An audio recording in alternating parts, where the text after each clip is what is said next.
नमस्कार। सीबीएसई की department of skill education ने इंफॉर्मेशन टेक्नोलॉजी सब्जेक्ट कोड 402 के लिए अपना sample question paper term two examination के लिए अपनी वेबसाइट पर पब्लिश कर दिया है। तो बहुत सारे जो डाउट्स हम सबके मन में थे वो सीबीएसई ने क्लियर कर दिए हैं। 60 मिनट का एग्जामिनेशन होगा। 25 इसके मैक्सिमम मार्क्स रहने वाले हैं। 25 मार्क्स का पेपर आपने टर्म 1 में दिया जो कि कंप्लीटली एमसीक्यू बेस्ड था। इस बार जो पेपर होगा वो आपका 25 मार्क्स का होगा। 60 मिनट इसकी टाइमिंग रहने वाली है।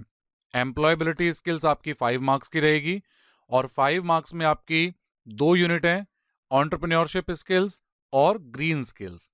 एंटरप्रेन्योरियल स्किल्स के अंदर से जो आपके वेरी शॉर्ट आंसर हैं और लॉन्ग आंसर हैं। Very short answer 1 mark, short answer 2 mark और लॉन्ग आंसर 4 मार्क। इस तरीके से एंटरप्रेन्योर में आपके 2 क्वेश्चन होंगे 1 मार्क के, ग्रीन स्किल से 2 क्वेश्चन होंगे 1 मार्क के। शॉर्ट आंसर की अगर बात करें तो शॉर्ट आंसर वाले जो क्वेश्चंस हैं वो एंटरप्रेन्योरियल से 1-1 मार्क्स के होंगे, ग्रीन स्किल से भी 1 मार्क्स का होगा और इसमें से 4 मार्क का कोई भी क्वेश्चन नहीं होगा आपकी एम्प्लॉयबिलिटी से। अगर टोटल नंबर्स की बात करें तो आपको 1 नंबर के 4 क्वेश्चन एम्प्लॉयबिलिटी में आएंगे जो 3 करने हैं कोई भी। इसी तरीके से 2 नंबर के 2 क्वेश्चन आएंगे, कोई 1 क्वेश्चन करना है और कंप्लीट आप 4 क्वेश्चन के बेस पर 5 मार्क्स गेन करेंगे। टोटल 6 क्वेश्चन आपको एम्प्लॉयबिलिटी में मिलेंगे और उस 6 में से 4 क्वेश्चन अटेम्प्ट करने होंगे जिसमें से आपको 5 मार्क्स मिलेंगे और उन 4 का सेग्रीगेशन भी सामने यहाँ दिया हुआ है। इसी तरीके से सब्जेक्ट स्पेसिफिक स्किल्स की बात करें जो कि आपकी 20 मार्क्स की है, इसमें भी सेम पैटर्न है। वेरी शॉर्ट आंसर और long answer. 1 number, 2 number, 4 number. Question की जो मार्किंग है वो यहाँ गिवन है। Database management system, web applications and security. Database management system में 1 मार्क का 3 क्वेश्चन, वेब एप्लीकेशन से भी 3 क्वेश्चन 1 मार्क के, 2 मार्क्स के लिए डेटाबेस से 3, वेब एप्लीकेशन से भी 3। लॉन्ग आंसर की बात करें डेटाबेस से 1 और वेब एप्लीकेशन से 2। अगर टोटल क्वेश्चंस की बात करें सब्जेक्ट स्पेसिफिक स्किल से तो टोटल 15 क्वेश्चंस होंगे जिनमें से आपको कोई 10 क्वेश्चंस अटेम्प्ट करने होंगे और ये 10 भी आपको कैसे अटेम्प्ट करने हैं। 1 मार्क के 6 क्वेश्चन कोई 4 करने हैं, 2 मार्क्स के 6 क्वेश्चन कोई 4 करने हैं, ऐसे ही 4 मार्क्स के 3 क्वेश्चन कोई 2 अटेम्प्ट करने हैं। तो 15 में से 10 क्वेश्चन आप अटेम्प्ट करेंगे और आपके 20 मार्क्स यहाँ पर कंप्लीट हो जाएंगे। तो 20 मार्क्स आपके पार्ट बी और 5 मार्क्स आपके पार्ट ए। टोटल 25 मार्क्स का ही पेपर हो जाएगा। इसके बाद में टर्म 2 का एक सैंपल क्वेश्चन पेपर भी सीबीएसई ने इसी पेपर के साथ में अटैच कर दिया है। तो ये हम देख रहे हैं कि 60 मिनट में हमें कैसा पेपर मिलने वाला है। चलिए कुछ क्वेश्चंस देखते हैं। ये जो जर्नल इंस्ट्रक्शंस हैं ये बिल्कुल वही इंस्ट्रक्शंस हैं जो हमने अभी ब्लूप्रिंट में देखी हैं। उनमें यहाँ क्वेश्चन की नंबरिंग दे दी है। टोटल 21 क्वेश्चन आपके पेपर में आने वाले हैं।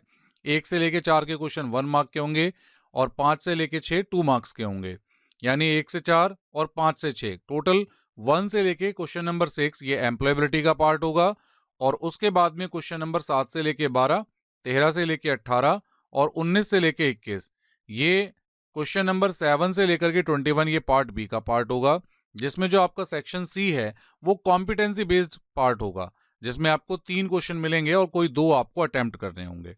एम्प्लॉयबिलिटी स्किल से पहला क्वेश्चन पूछा गया है, give any one quality of a successful entrepreneur, name of the term used for a false belief and opinion about something. Question number 2 है, name the term used for a false belief और opinion about something. Secondly आपके जो 2 mark के question है इसी तरीके से entrepreneur में यहाँ पे पूछ लिया है सक्सेसफुल एंटरप्रेन्योर की एक क्वालिटी और यहाँ पे पूछ लिए हैं एंटरप्रेन्योर के 2 फंक्शंस। इसी तरीके से सस्टेनेबल डेवलपमेंट गोल्स में बहुत सारे 17 उसमें एसडीजी गोल्स हैं। तो किसी एक गोल्स को लेकर के यहाँ सीबीएसई ने क्वेश्चन पूछा है, जैसे reduced inequalities is one of the sustainable development goals set by UN, give any 2 ways to reduce inequalities. यानी ये जो क्वेश्चन है ये आप केवल जो अगर आप बुक पढ़ रहे हैं और आपके पास में सीबीएसई की बुक है तो उसके अंदर केवल आपको गोल्स मिलेंगे और उन गोल्स की छोटी छोटी डेफिनेशंस आपको मिलेंगी या उसका एक छोटा सा आपको बस पढ़ने के लिए मिलेगा कि ये 17 आपके सस्टेनेबल डेवलपमेंट गोल हैं। लेकिन इसमें से किसका आपको क्या आंसर देना है आपको खुद से सोचना पड़ेगा। यानी रिड्यूस्ड इनइक्वलिटीज होती क्या है, इनइक्वलिटीज है क्या, अगर वो आपके समझ में आ गई तो उसको रिड्यूस करने के लिए, कम करने के लिए, यानी कि यहाँ पर आपकी जो थिंकिंग स्किल के लिए एक क्वेश्चन डाल दिया है कि आप खुद से समझ करके इसमें आपको अपना आंसर देना होगा। यानी कि आप इसको केवल बुक से रट करके पढ़ करके जाएंगे तो उससे बात नहीं बनने वाली है। तो आप यहाँ पे देख सकते हैं कि सीबीएसई के पेपर का स्टैंडर्ड कैसा है। आगे बढ़ते हैं, एम्प्लॉयबिलिटी यहाँ पर कंप्लीट होती है। अब हम आते हैं पार्ट बी, जो कि है हमारा सब्जेक्ट स्पेसिफिक स्किल्स, और पार्ट सी भी। यहाँ पर आपको कोई 4 क्वेश्चन करने हैं, 6 क्वेश्चन मिलेंगे 1 मार्क के। पहला क्वेश्चन देखते हैं, यहाँ पे क्वेश्चन नंबर 7 है, name the device that converts digital signal to analogue and that can travel over phone lines. तो ये बिल्कुल अभी तक जो क्वेश्चन पढ़ रहे हैं ये बिल्कुल डायरेक्ट क्वेश्चन है, इसमें कहीं भी कुछ घुमा फिरा करके नहीं पूछा गया है। क्वेश्चन नंबर 8 है, dash keys and accessibility function. तो यहाँ पे आप समझ सकते हैं कि सीबीएसई कोई भी एक्सेसिबिलिटी से रिलेटेड क्वेश्चन पूछेगी ही पूछेगी, क्योंकि वेब एप्लीकेशन सिक्योरिटी और डेटाबेस ये 2 ही यूनिट आपकी पेपर में आने वाली है। Networks in which certain computers have special dedicated task provide services to other computers. तो ये डायरेक्ट क्वेश्चंस हैं। तो रिलेशनशिप के भी क्वेश्चन यहाँ पर आ गए हैं। रिपोर्ट्स क्या होती है डेटाबेस में, फॉर्म क्या होता है, क्वेरी क्या हो सकता है। सीबीएसई कुछ भी पूछ सकती है एक नंबर में, लेकिन यहाँ पे उन्होंने रिपोर्ट के लिए पूछा है सैंपल क्वेश्चन पेपर के अंदर। तो ये डायरेक्ट क्वेश्चंस हैं, यानी कि आपके सीधे सीधे स्किल से जुड़े हुए क्वेश्चंस हैं। अगर आपने बुक पढ़ी है तो आपको, या स्टडी मटेरियल आपने ध्यान से पढ़ा है तो आपकी समझ में आ जाएगा। उसके बाद में list any 4 advantages associated with networking. Networking की क्या 4 एडवांटेजेस हैं। इसी तरीके से वायर्ड और वायरलेस एक्सेस में क्या डिफरेंस है, हर एक का एग्जाम्पल भी आपको देना है, यानी आपको ठीक से ही पढ़ना पड़ेगा, समझना पड़ेगा। इसी तरीके से what do you understand by ISP, internet service providers, और उसके और वेब एप्लीकेशन के रेस्पेक्ट में क्या है। इसी तरीके से 2 कनेक्शंस के नाम आपको बताने पड़ेंगे। नीचे मेंशन भी कर दिया कि अगर ऐसा क्वेश्चन आता है तो डेफिनेशन का 1 मार्क है और हाफ मार्क्स है उसके करेक्ट कनेक्शन टाइप बताने के। ऐसे नेक्स्ट क्वेश्चन है, how entry required and default value properties of a table field. अब ये जो क्वेश्चन है, देखिए ध्यान से समझिएगा, ये क्वेश्चन डायरेक्ट ओपन ऑफिस से है कि जब आप ओपन ऑफिस में टेबल क्रिएट करते हैं तो उस समय 2 रिस्ट्रिक्शन आती हैं, एक एंट्री रिक्वायर्ड और एक डिफॉल्ट। तो दोनों कंस्ट्रेंट में क्या डिफरेंस है ये आपको पता होना चाहिए। एंट्री रिक्वायर्ड का मतलब हो गया कि किसी भी फील्ड पे आप प्रॉपर्टी पे रिस्ट्रिक्शन लगा देते हैं कि इसको आपको भरना जरूरी है, और डिफॉल्ट का मतलब है कि अगर आप किसी फील्ड में कोई वैल्यू नहीं डाल रहे हैं तो उसमें पहले से कोई वैल्यू सेट हो जाए, तो ये डिफॉल्ट का पार्ट है। तो अगर आपने ओपन ऑफिस में टेबल पे डेटाबेस पे वर्क किया है तो आपको बिल्कुल पता होगा कि एंट्री रिक्वायर्ड और डिफॉल्ट में क्या डिफरेंस है। इसी तरीके से referential integrity, explain it's 2 purposes. तो ये सीबीएसई ने सैंपल क्वेश्चन पेपर में क्वेश्चन डाला है, और ये बहुत इंपॉर्टेंट क्वेश्चन भी मुझे लगता है। कोई इसमें ऐसा लगता नहीं कि शायद ये क्वेश्चन बोर्ड में भी आपको पूछा जा सकता है कि रेफरेंशियल इंटीग्रिटी, ये कई सालों से एक इंपॉर्टेंट क्वेश्चन रहा है, और आपका टेबल में डेटा बिल्कुल प्रॉपर तरीके से जाए इसके लिए रेफरेंशियल इंटीग्रिटी काम करती है। इसीलिए अगला क्वेश्चन इस तरीके से, identify the columns and data types of a table. और यहाँ पे भी एक ये थिंकिंग का क्वेश्चन आपके लिए डाल दिया गया है कि मान लीजिए एक एयरलाइंस की टेबल बना रहे हैं, तो उसमें आप कौन से 2 या 4 आप कॉलम अपने रखेंगे और उनका डेटा टाइप आप बताएंगे, सजेस्ट करेंगे। यानी ये वैसे देखा जाए तो क्वेश्चन बिल्कुल फ्री का क्वेश्चन है, यानी कि सीबीएसई ने सैंपल क्वेश्चन पेपर में आपकी थिंकिंग, यानी आपको भी सोचना पड़े खुद से। सारा कुछ ऐसा नहीं कि बुक में लिखा है और बुक से पढ़ के आपने दे दिया, आप खुद से सोचें। आपको एक सिचुएशन दे दी गई कि बताइए भाई अब इसमें क्या कर सकते हैं, तो ऐसे क्वेश्चन सीबीएसई ने सैंपल क्वेश्चन पेपर में भी यहाँ डाले हैं। अब आते हैं section C, competency based questions पर। यहां पर आपको 3 क्वेश्चन मिलेंगे, कोई 2 आपको अटेम्प्ट करने हैं, और इन 3 में से एक क्वेश्चन आपको डेटाबेस का होगा और बाकी के 2 क्वेश्चन वेब एप्लीकेशन से होंगे। चलिए वेब एप्लीकेशन से देखते हैं यहां पर क्या कॉम्पिटेंसी पूछी है। Rahul and Amit are working on a school project assigned to them by their teacher. They have to send instant messages to each other and also do video conferencing after school hours in order to complete the project on time। यहां पे पूरा scenario बता दिया राहुल और अमित का example दे करके।